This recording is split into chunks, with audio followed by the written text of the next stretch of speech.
Welcome to the Cybersecurity and Cloud Podcast, the podcast where we learn from cybersecurity experts how to stay safe, private, and secure on the cloud and in code. CSCP is hosted by Francesco Cipollone, your cybersecurity friend with a passion for all things cyber and sharing stories of other professionals with you. This episode is sponsored by AppSec Phoenix, the next generation application security platform, enabling organizations to run application security programs in a smart way. Visit www.appsecphoenix.com to learn more.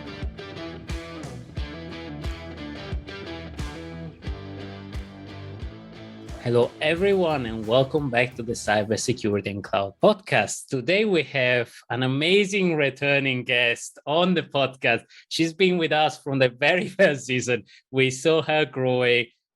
We evolved with her from the initial Mentoring Monday conversation all the way to Series 2 and now in Series 3. So welcome back, Vandana Verma.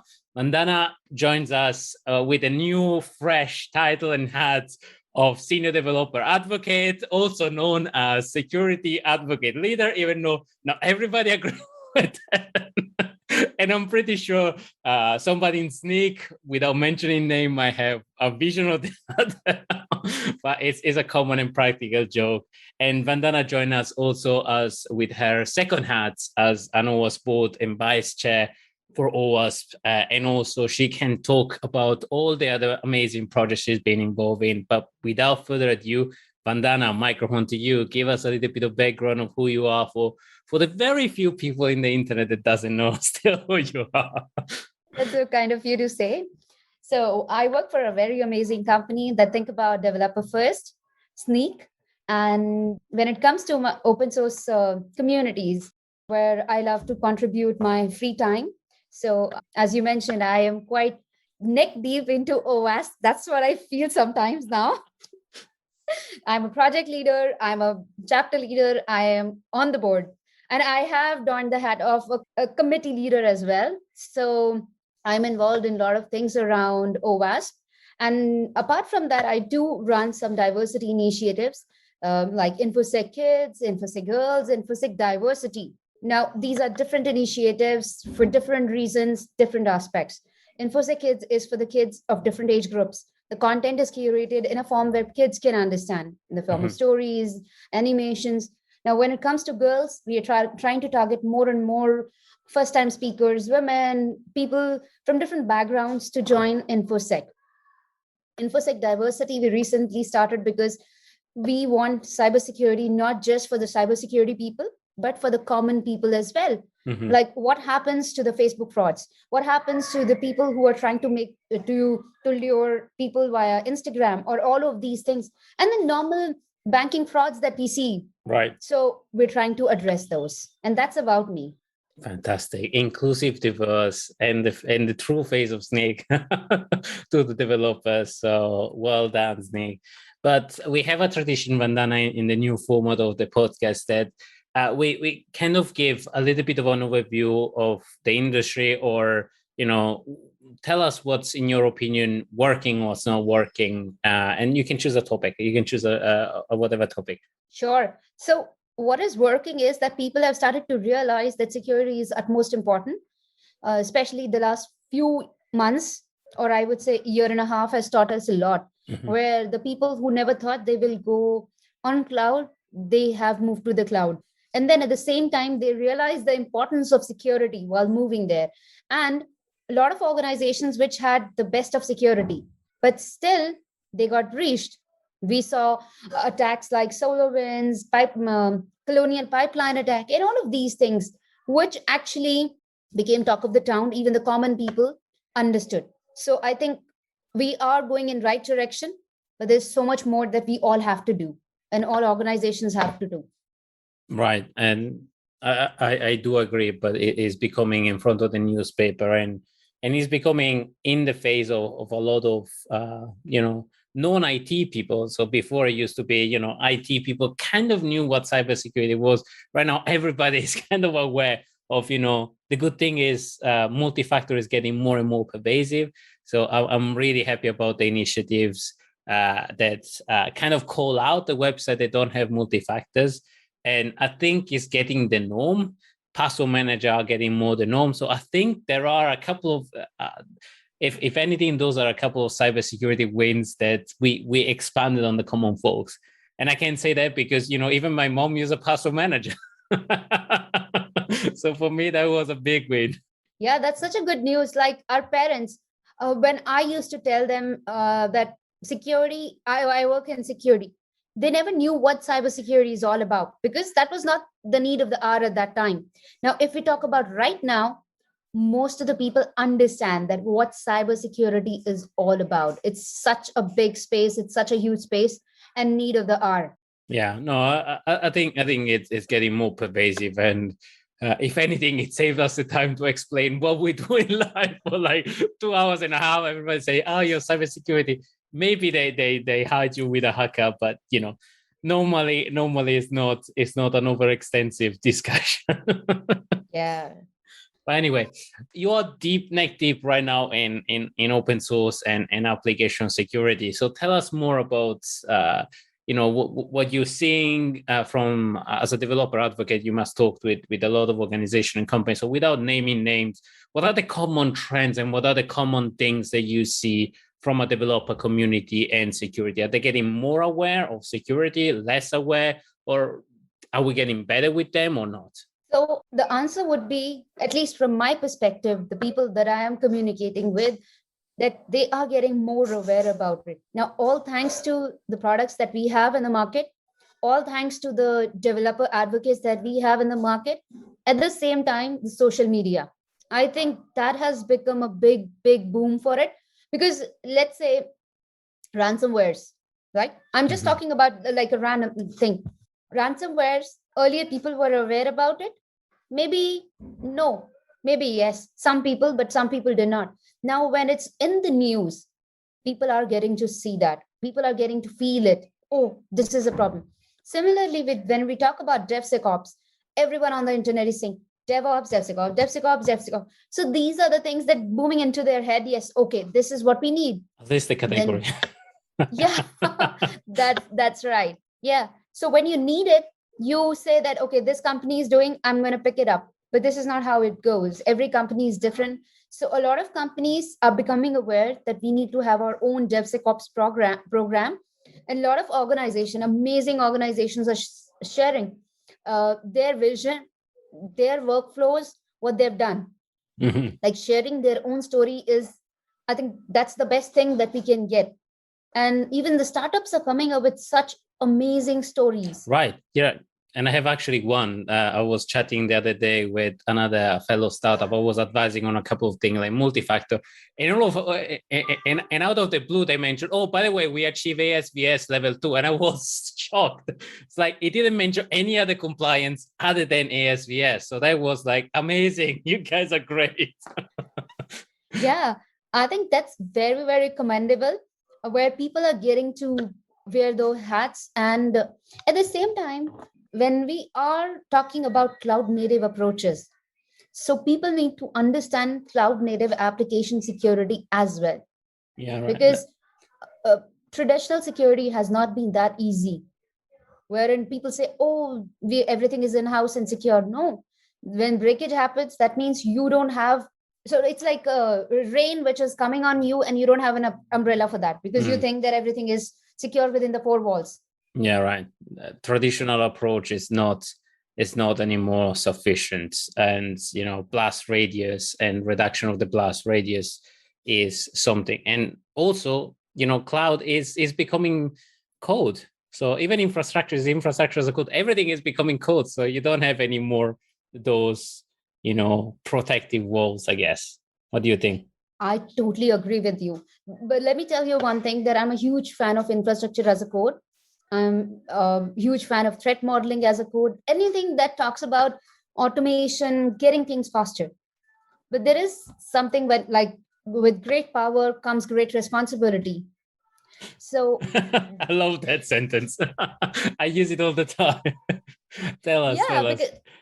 So if you're using such scripts, such formats which are spinning up the instances, spinning up the whole environment super fast. Mhm. That means we need to make sure the code that we have, that's being checked properly, that's being tested properly. If there are any loopholes, that can be checked early in the shipment itself, or maybe when it's going to the people. So now when you have shorter period, when you have automation in place, and when you're testing it automatically or with the automation, I think it can do wonders. Right. One thing missed, it can be problematic. So I think we have to consider both the faces. Right. I do agree with that. But at the same time, I disagree. I think I was talking with Sarah Armstrong-Smith and a few other people in the industry, and we were saying, we all love DevSecOps, we all love the speed, but I think sometimes it can play against the security team because we don't have the time and the skills for actually understanding or getting up to speed. It's the security team now that needs to go in the developer ground and have those discussions, but not always everybody is at the same speed. We already have a skill shortage. So I think I love the speed. And I love the fact that the security team needs to serve the developer, but also there needs to be some empathy, I think, on the other end, and the two teams working really together in this kind of weird vision that is DevSecOps. I totally agree with you. Then that's when the developer advocacy role are kind of coming up, and I've got my new role as that. But depending on who you're talking with, though, I call you different. Yeah, but to be practical, if we think from a perspective that we need developer first, we need DevSecOps. So at the same time, we need to educate our developers because it's not their core responsibility to take care of security. It was never. It is now, but it was never. So Right. we need to make sure that we start sharing what we know. Mm-hmm. And in this whole process, security team will also get to know that what is there in the environment. Because if we talk about those waterfall models or any other model that we had in the past, what used to happen? Testing used to come in the end, and being a roadblocker, I have been that. I know I've been there, done that, and I felt the pain. Yeah. Yeah, totally. So I would say that we need to share our knowledge with the developer community, with the people who are working on ground, who know the code inside out. Similarly goes with the QAs, not just developers, but the QAs as well, because they test the environments, they test the pre-prod web applications. So it's very important to keep them together with each other, invite them to our parties, or not just the parties, Not DEFCON party because they don't exist anymore. Even though it will be actually quite interesting to see a bunch of developer and QA people at Def. Actually, I saw much more of them at OWASP rather than DEFCON. That'd be more technical, but it's interesting to see the shift. Yeah, maybe you never know that they can be the best of security people, because I have some friends who had developer background and now they're amazing security people. I think they know maybe more than me. So it's just that how you vision, how you take a look at it, and how you approach it. Right. Because when you are assigned certain work, you'll try to do it the best way possible. But then suddenly everyone start pushing things on you. You'll be like, this is not part of my core job. So even if I do it or don't do it, it's fine. Or if I just use it as a checklist, okay. These checks are done and I'm done. So I think we don't need to do that. We need to be friends with them. We need to understand their pain, make sure we make them understand that what pain we go through. Because empathy. Yes, empathy. Right. That's the right word for it. Yes. It's very, very important from both the sides.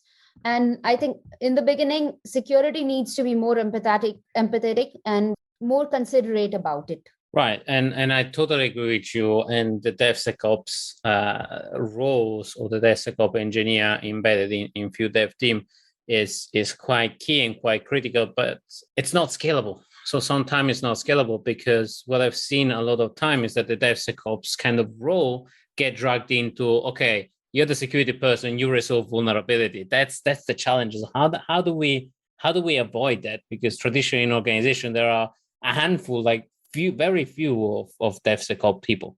Security champions. That's the right word for it. If we create security champions, if we have a good security champions program, I think that's the way to go. That's where we don't need to be available 100%. Security will never be a roadblocker. It will be an enabler. And we might come in the end. We might think about new ideas to secure the environment. We just don't need to be like, oh, did you do the code review? Did you do the testing? Did you do this? Are we using the same version of the code which we tested? So all of these things wouldn't come then. So security champions will take care of it. If I tell you my own stories, I think I talk about it a lot, wherein there used to be Scrum meetings, and very freshly I joined this, the whole process of DevSecOps from waterfall. And I was like, okay, let's do it. Then they started having Scrum, and for one good fine day, they had a feature release. Before that, they met for it, and the meeting was preponed by half an hour. When I went to the room, there was no one. And I started asking people that what happened. They said, we preponed the meeting. I said, I didn't receive the invite. Oh, we missed it. So the whole point was that everyone was joined except the security team. Now yeah, let's avoid inviting security team and say, we invited you, you didn't show up. So that's what it took me 6 months to have that trust relationship with the teams, that yes, I'm here to support you. I'm here to have the same vision as you have for the application, for the product, for the organization. And after that, I think that helped me a lot, because I remember after that, there was one more release wherein they didn't have to wait for the Scrum call. They just came even before the Scrum meeting and said that, okay, these are the things that we are planning. Do you think that they are good? They're not good? And we started doing a lot of design reviews, threat modeling. I think the trust is very, very important, and enabling the security champions, which you feel, okay, this person is good to be a champion. So let them advocate for you. You don't have to be an advocate all the time of security. This episode is brought to you by the generosity of AppSec Phoenix Ltd. AppSec helps startups and enterprises solve complex software security problems by using smart data aggregation and complex machine learning software. Discover how AppSec Phoenix helps CISO and developers remove friction and maximize the use of DevSecOps professionals at www.appsecphoenix.com. AppSec Phoenix is the new and smart dev-first way to manage your software vulnerability. Follow the tag #AppSecSmart. Right, and I think that works. But then if you flip it on the other end, and that's my battle with AppSec Phoenix, then you have to kind of get the other rest of the organization along, because the battle that we're constantly fighting, and then I saw first line and in the line of fire, is okay, we finally get the DevSecOps program in place, we get the security champion somewhere, and then the developer said, focus just on features, and there is like a massive backlog of both features and improvement, and most importantly, security issues. So how do we get the whole organization along with, focus on security, focus on, we have to solve this problem? It's all about application security posture management, understanding where do we stand, understanding the kind of maturity that where we are, because it has to be measurable, that where we are right now and where we were 6 months back, 3 months back. It is very important to capture that, because if you don't do it, that means whatever you do, you'll be at the same point even after 6 months, 1 year, and you'll be well, you wouldn't even know if you're at the same point. You might be worse, you might be better. And I'll play down. What does OWASP have to offer for us common folks that we don't know our posture? What can we use? What project can we use? OWASP SAM, Security Assessment Maturity Model. That's one of my favorites. And I think all of the projects are my favorite. Maybe I'm too biased about it. So I would say OWASP SAM, you should truly look at. And not to miss that there are many other things which are around application security verification standard, which can help you assessing your ASVS. Like that gives you the test cases that you can test against when you know that, okay, you are at level 0, level 1, level 2, level 3. So based on your own assessments, judgment, you can take the steps. And I would say start with 0. That's and the also best you way to have the start. security stories, and I think there is DSOM as well, that is the DevSecOps version of SAM. So that there are so many resources out there. And as you Yeah. rightfully say, the project don't have a lot of spotlight. So talk us maybe a little bit more about the Spotlight project that you're running. That's I think that's one of my favorites. So Spotlight project I started last year to make sure that the projects which are part of OWASP get their due, get their spotlight. There are some incredible projects, and I think if you want to set up the security posture in your organization, especially startups, if I have to say, you can just go ahead, look at OWASP. I think OWASP has everything one needs for the whole DevSecOps program. So you can do it for free. You don't have to spend any money on anything. Right. So, yeah. And I think if I have to talk specifically about project spotlights, I'm covering each project, covering like 15 minutes on that, what it is, what it does, and not the presentation. It's more of the practical, where you can see the project, what how it does, to use it, how to use it, where you can contribute to it. Because right. I wanted to contribute to so many projects, and I was like, oh, I want to do this. Like, I know we need more Vandanas. I made that request to us, but they say, we can't clone Vandana yet. That's so kind of you to say, but I'm sure there are many more amazing people than me who can do wonders. It's just that they need to know about it. Right. If you don't know about it, you will never work. And to all the leaders who will listen to this podcast, please do let me know, reach out to me for the spotlight. I've been reaching out to each leader, each project leader, so that their project gets covered. And 20 projects have been covered so far. So rest are still need to be covered. And there are numerous projects. So let's get the right spotlight for each of them and get to know them. Yeah. And actually on that subject, I wanted to cover something that maybe we don't talk enough in OWASP. That is, you don't necessarily need to be a security person or a developer, or anybody can contribute. And this is actually, the spotlight or other stuff is communication. So you don't need to even be in security to cover OWASP. You can volunteer and, help with the marketing, help with advertisement, help in a lot of ways, right? Yeah, totally. Even maybe you want to provide some inputs on the language. So you can do that if you know a specific language and you feel that there are people who in your country that might not be so comfortable with English or any other language. So you can actually get help. You can give helping hand for converting it into your specific language. I've seen OWASP top 10 in many languages, OWASP ASVS in many languages, OWASP web testing guide in many languages. And not just that, you can help with grammar, you can help with any spelling correction, anything, like the minutest of things that you can think of. That really, really helps, because it is all volunteer driven. Because developer usually don't write this in English. At least I know I don't. But actually communication is so important, especially if we want to cover the trust of the whole organization. And if there is spelling grammars in a report and other stuff, executive pick on those things like hooks. It's like it's really important to build the trust.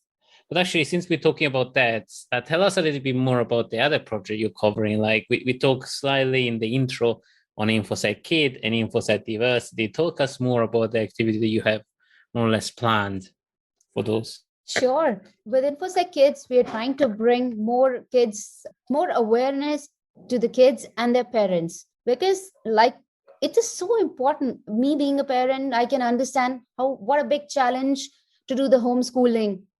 It is so tough. And understanding what kids are doing on the internet, because you don't know what comes up on the internet when they are watching a YouTube video or something on Facebook or maybe something else. They don't understand. Kids don't understand. And as parents, we can do something about it. We can be there for them. So it's important that parents also understand what are the challenges which exist in the wild. And I have heard a lot of wherein people say that, oh, this has happened to them. It will never happen to us. You never know what can happen to you. And I was speaking with one of the police officers. He has a very good analogy wherein he says, it's not my child syndrome. But remember, it's not my child syndrome is I'll explain. Okay. It's like, oh, it has happened to that child. It might not happen to my child. Oh, Right. we are very well into it. But you never know till the time it happens to you. This is a wild world. We don't know when the cybercrime happens. And they are trying to target the kids more. We've seen so many cases all around the world, not just in India.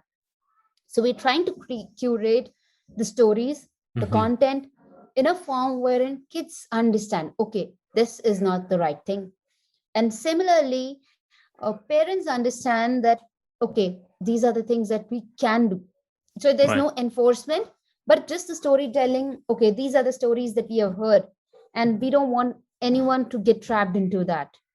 Yeah, and then maybe if we can, it's a shout out that I always do to the Innocent Life Foundation from Hadnagi. That is one of the projects I support on the more dark side of those things of targeting children, and we currently run a fundraise to actually raise funds for them.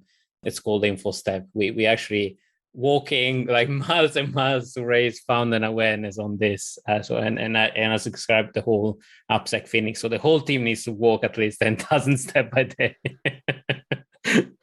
But no, I think it's important. I think, as you rightfully say, kids understand and digest information in a very, very different way. So having something that they can relate, they can keep their attention and digest in a different language and in a more direct approach, I think is important. And I'm pretty sure a lot of parents can watch those videos as well, right?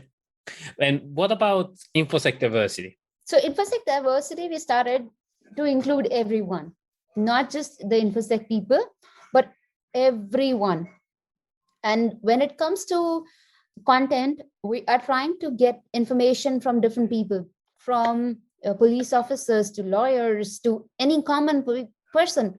So it will be the awareness, the education, the kind of content that is needed for the normal people. Like, what is Infosec? Why do I care about it?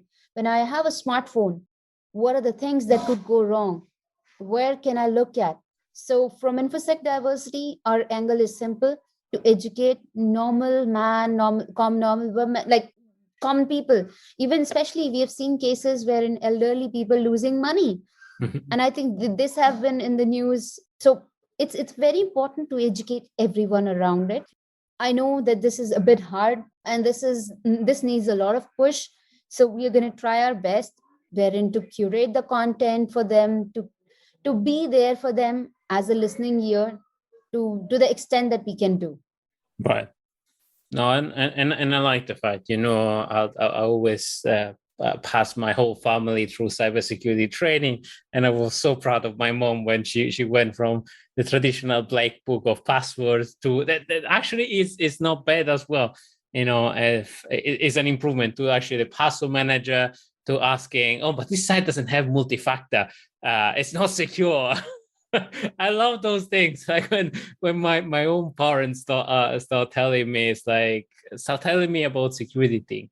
But maybe in order to circle back on the more security and more into your role, I think we have the world is changing and we're getting more into cloud. COVID has definitely shifted the landscape towards cloud. So what is, in your vision, in your view, what is the blueprint for the future? What is the team? Are we still going to have DevSecOps, Dev and Ops teams, or Dev and Cloud team? Or what do you think the team is going to do and how they're going to build up in the future? I would say that the concept of different teams are going to dissolve. I think we have started seeing that now itself, wherein earlier we used to have Dev, Ops, and security team. Now we have DevOps working together and security chiming in every now and then, or maybe trying to fit in. So that whole concept is going to go away. I feel that's going to be for the good, because now as a security person, I know how cloud is working. and I need to understand the basic tactics, techniques, all of that.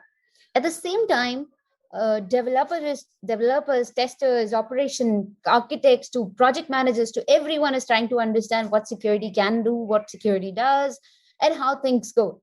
So that's going to be a blurry line, and especially cloud coming into picture.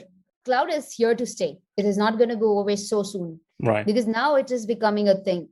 So which means for the upcoming few years, we will see that the lines will get blurry. Everyone will say that, oh, okay, these are the things that we need. And I'll tell you something funny. Maybe Sure. this is just my analogy, that now when we talk about JD's, job descriptions, for a fresher, they will look for experience around 5 years. They will look for experience in dev, ops, and security all at once.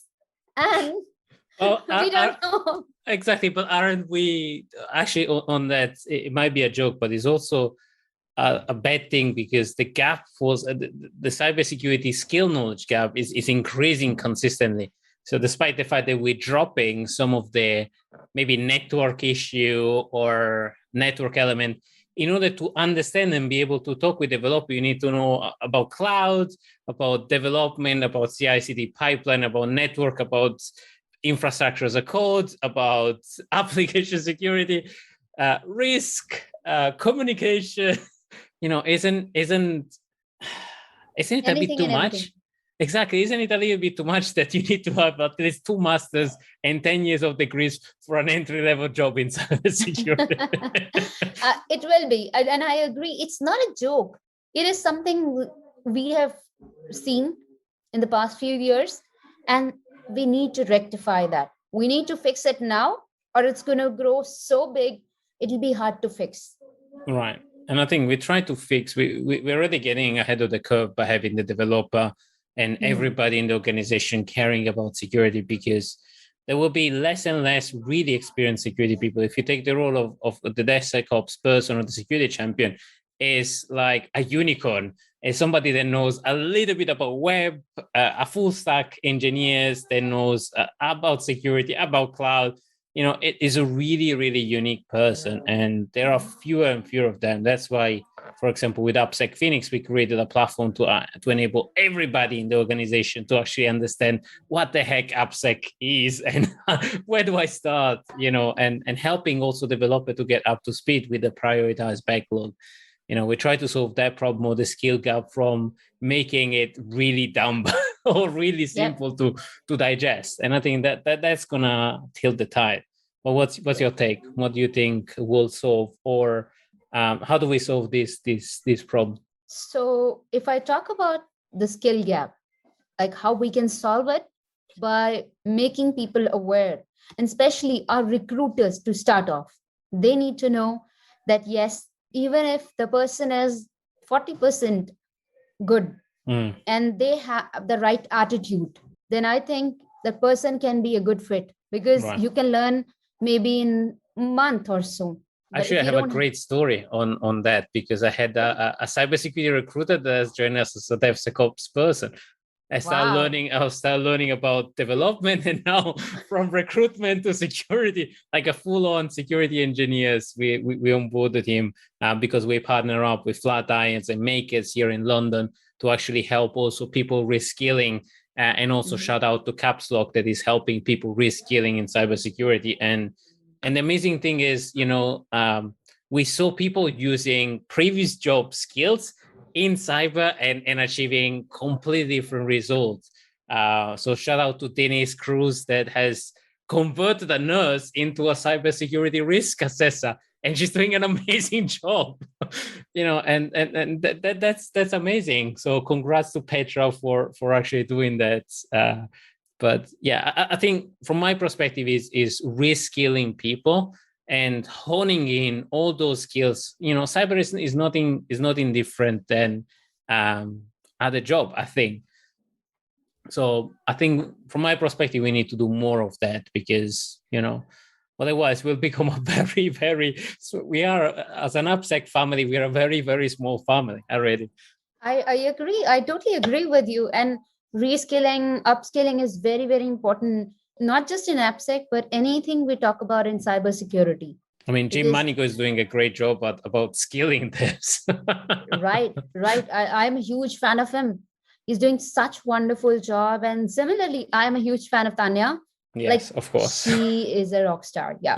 So I think these people are setting up the stage for all of us to grow, all of us to share our insights. And the future. And the future Yes. of the security people. I'm really looking forward to see people from those streams joining OWASP and implementing more and helping us more. Yeah, totally. I think that was a positive message, but I'll leave you giving a positive message on cyber. Are we getting better? Are we getting worse? Leave us with a really nice positive message. That's the tradition of the podcast. Now we're coming close to the time. What would be your positive message?